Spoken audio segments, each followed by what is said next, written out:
The Matrix is a system, Neo. That system is our enemy. But when you're inside, you look around, what do you see? Businessmen, teachers, lawyers, carpenters, the very minds of the people we are trying to save. But until we do, these people are still a part of that system, and that makes them our enemy. You have to understand, most of these people are not ready to be unplugged. And many of them are so inert, so hopelessly dependent on the system, that they will fight to protect it. Were you listening to me, Neo? Or were you looking at the woman in the red dress? I was... Look again. Here's it. This isn't the Matrix? No. It's another training program designed to teach you one thing. If you are not one of us, you are one of them. What are they? Sentient programs. They can move in and out of any software still hardwired to their system. That means that anyone we haven't unplugged is potentially an agent. Inside the Matrix, they are everyone, and they are no one. We have survived by hiding from them, by running from them. But they are the gatekeepers. They are guarding all the doors, they are holding all the keys, which means that sooner or later, someone is going to have to fight them. Someone. I won't lie to you, Neo. Every single man or woman who has stood their ground, everyone who has fought an agent has died. But where they have failed, you will succeed. Why? I've seen an agent punch through a concrete wall. Men have emptied entire clips at them and hit nothing but air. Yet their strength and their speed are still based in a world that is built on rules. Because of that, they will never be as strong or as fast as you can be. Another very important concept Star Wars is designed to convey and to warn us about is that whoever this faction is that is similar to the real-life Sith, it is trying with all the power it has at its disposal to convince the masses not only that there are no higher powers at all, but ideally to create a completely atheist society. Many people may have not noticed this connection much or at all, but I urge you to think about the scene where Luke is asking Ben about the Force when he first hears of it. It is as if he didn't even know it existed, and as we know, the Force in these movies represents the concept of God.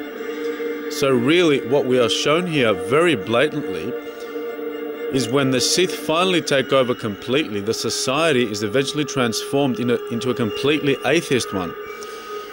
You will be shocked in light of this information to watch the scene again and see a confused Luke looking at Ben and asking, "The Force?" He has no idea that God even exists. That is exactly what is shown here without exaggeration. The further point is that at this stage roughly a generation has passed since the Emperor took control back in episode 3.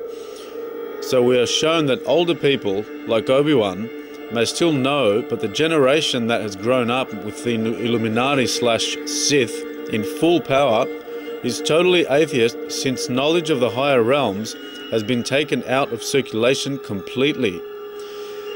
Basically, the end result of a society that has been totally taken over by the Illuminati is a mass of atheist, materialistic-minded slaves.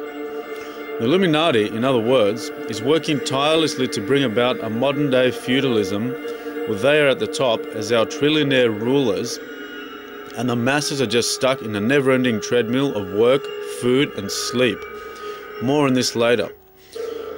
Next, you have Enemy of the State. There's no explanation necessary for this one. Just watch it with the thought in mind that it is depicting reality through a fictional story, and you will understand the concepts we are talking about here. The same stands for the Manchurian Candidate. This basically shows us very explicitly that mind control technology is used extensively in high positions of power, and the people we think of as our true rulers are merely puppets themselves. He paints a scary picture, but then again, if you think about how they kill people like Kennedy, John Lennon, etc., and somehow always manage to have some patsy that conveniently takes the blame for the whole thing, you will quickly understand that the things shown in the Manchurian Candidate must be very close to the truth. As is continually being promised but somehow delayed, we will now fully and properly explain the phenomenon of black magic. All that has been said until now is that the main knowledge they use against us is the knowledge of how the subconscious and unconscious minds work, and they have amazingly potent ways to implant suggestions in these parts of the mind. In fact, they are not suggestions, they are more like programs. This cannot be emphasized enough. The way Hollywood brainwashes the masses is not just a simple thing. It is just as if they are programming a computer. This is how deep and effective the programming of the mass unconscious is.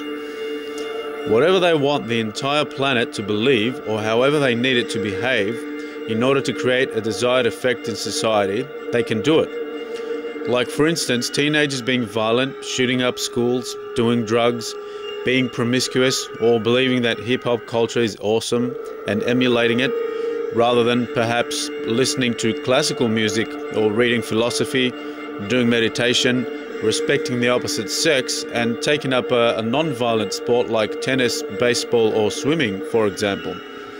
Whatever they want.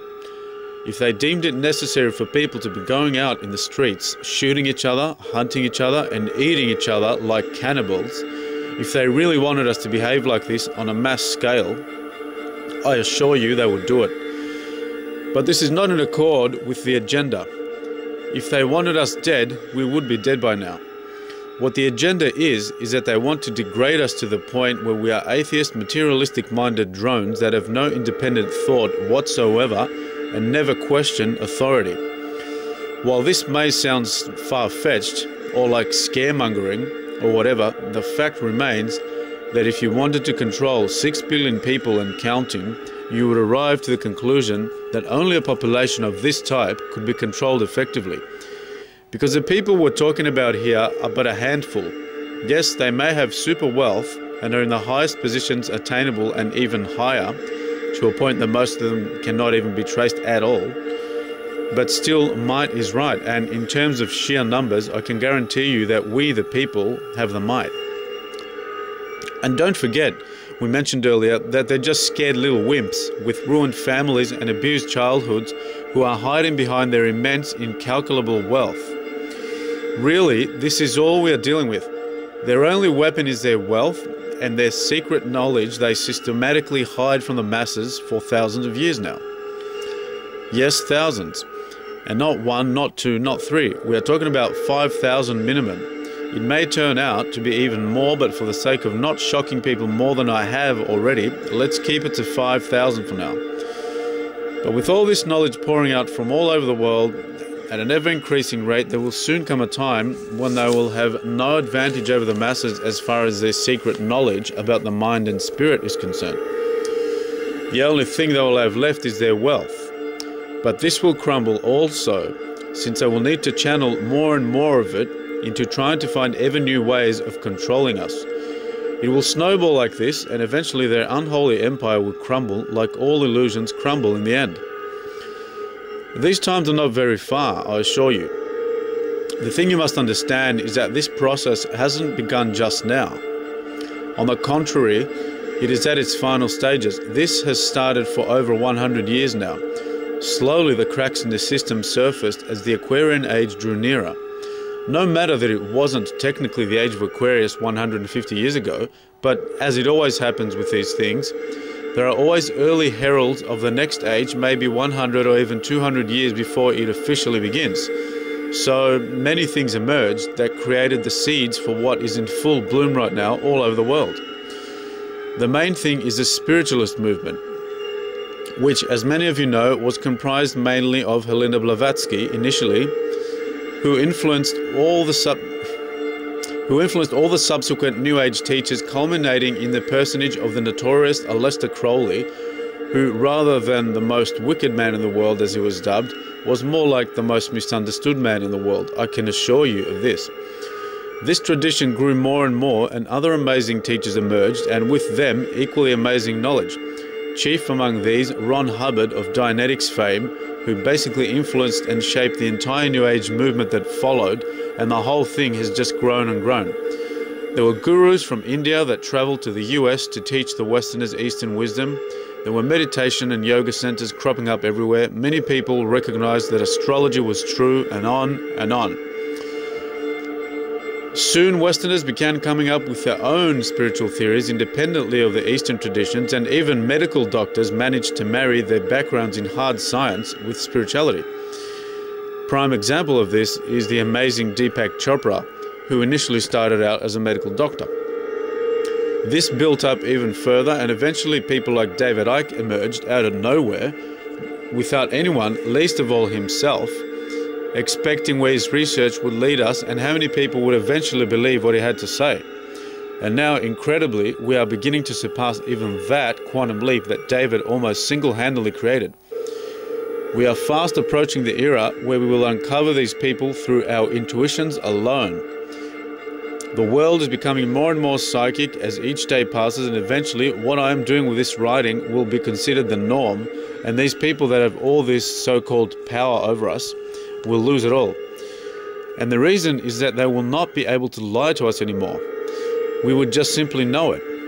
We will know when we are lied to. We will know when we are being told the truth. So no conspiracies will be able to be hatched by anyone on earth after that point. But we're still at the beginning of this phase.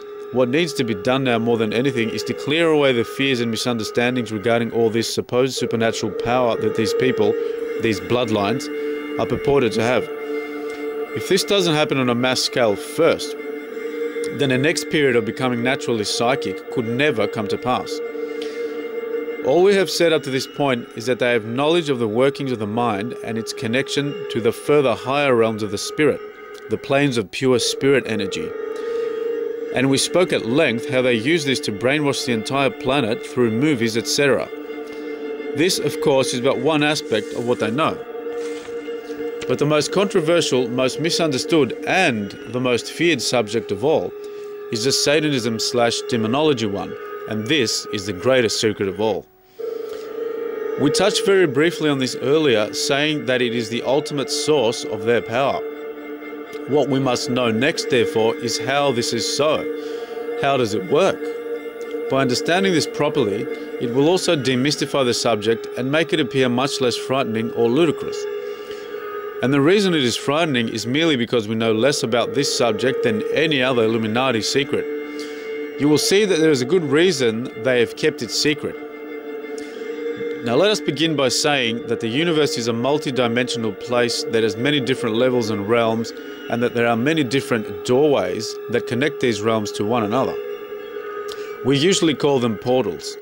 Most of the time, the beings living in the different realms are not aware of the other realms around them, and so are not aware of the other beings or entities that may be living there.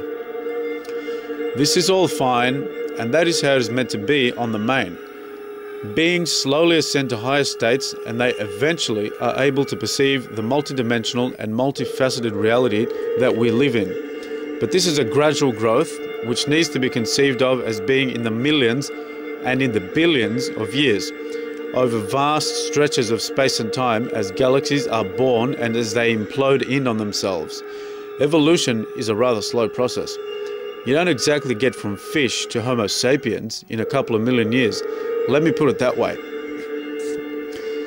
So anyway, seen on a cosmic scale, we could imagine that there is an infinite number of intelligences, planes, and worlds all coexisting, and aside from the most advanced intelligences in the cosmos, a relatively small amount are aware of this amazing interconnectedness of all things at any one given time. This realization actually gives us a hint as to how advanced we really are about to become here on Earth, because this awareness of the interconnectedness of all is meant to be the central driving force of this Aquarian age. This is just a pleasant side note for you to ponder on. But continuing on with our concept, what we are presented with then is a universe where, let us say, roughly 3/4 of the intelligences are not aware of any other dimensions or planes other than their own. And that this is designed that way in order to keep things fairly ordered and uncomplicated, since there are so many infinite levels of existence. Could you imagine if they were all aware that they pretty much overlapped?